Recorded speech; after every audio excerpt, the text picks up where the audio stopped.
This is my father! This is my father! I can't kill my father! The law doesn't care whose father he is. Do it, Ken.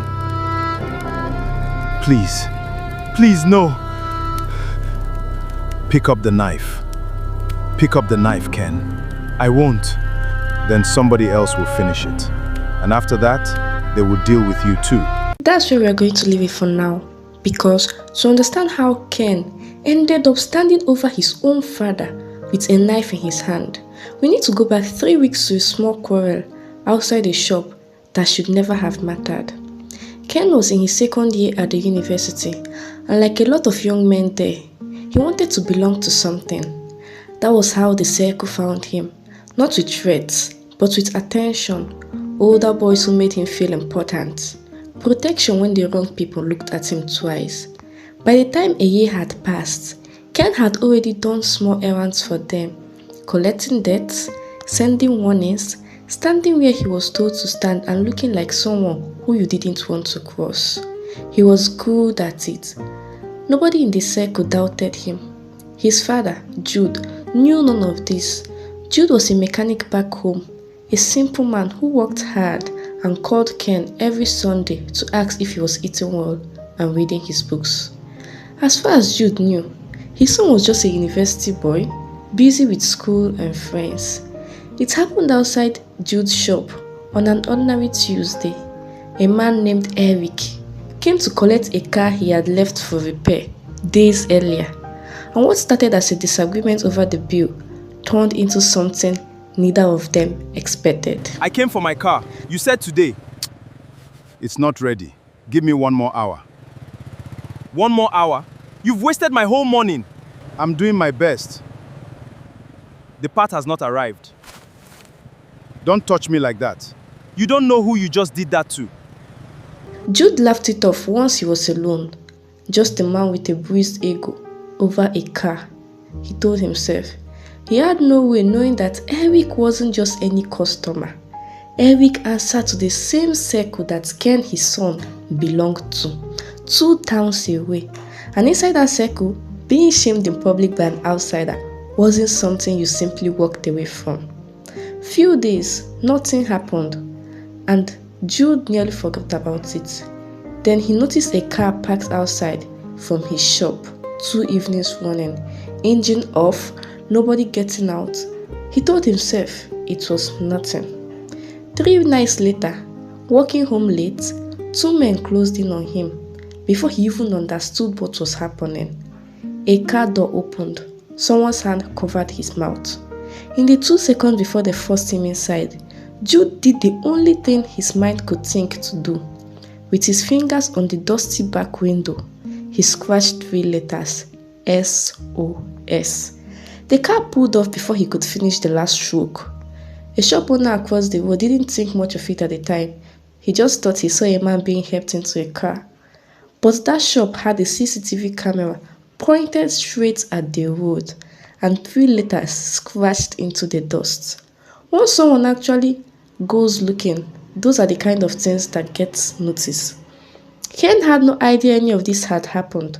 He only knew that on a Thursday night, one of the senior boys came to his hostel and told him he was needed. They drove him out of the usual place behind the uncompleted building, where the leader was waiting. The leader told Ken, an outsider disrespected Eric in public. That kind of thing cannot be allowed to stand. Tonight, we deal with it.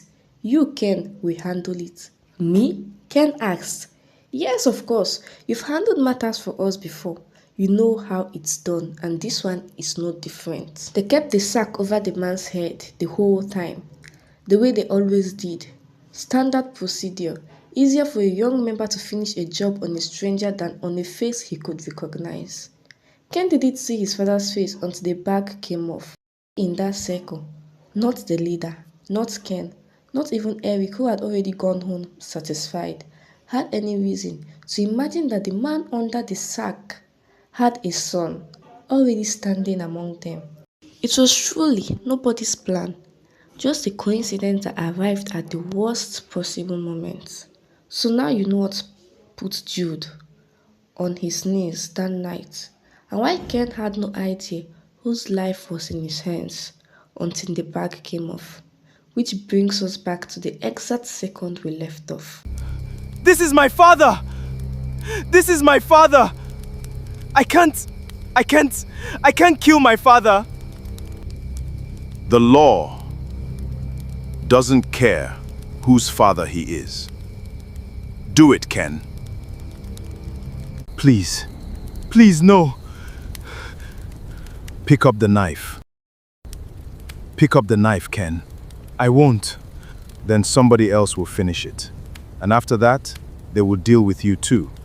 The leader had never planned for a hesitation. He definitely hadn't planned for headlights.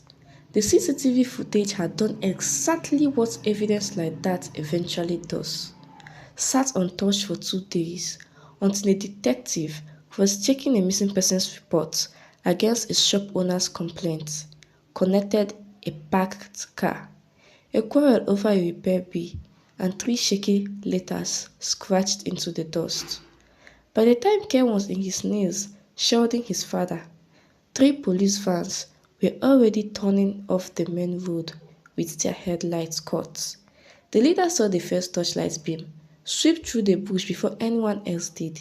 He said one word, and the circle scattered into the dark in every direction. Ken didn't wait to watch them go. He was already untying the rope from his father's wrist with shaking hands when the police reached the clearing. Jude spent 2 days in the hospital, mostly for dehydration and shock. The leader was never caught that night, gone before the first lights reached the fire, and gone for good. Ken didn't say much for a long time after. When people later asked him what made him drop that knife, he never had a full answer. He only knew that for a few seconds, he had been holding a life in his hands, and it had turned out to be the one life he could never take. If you enjoy stories like this, subscribe to this channel and turn on your notification for interesting stories.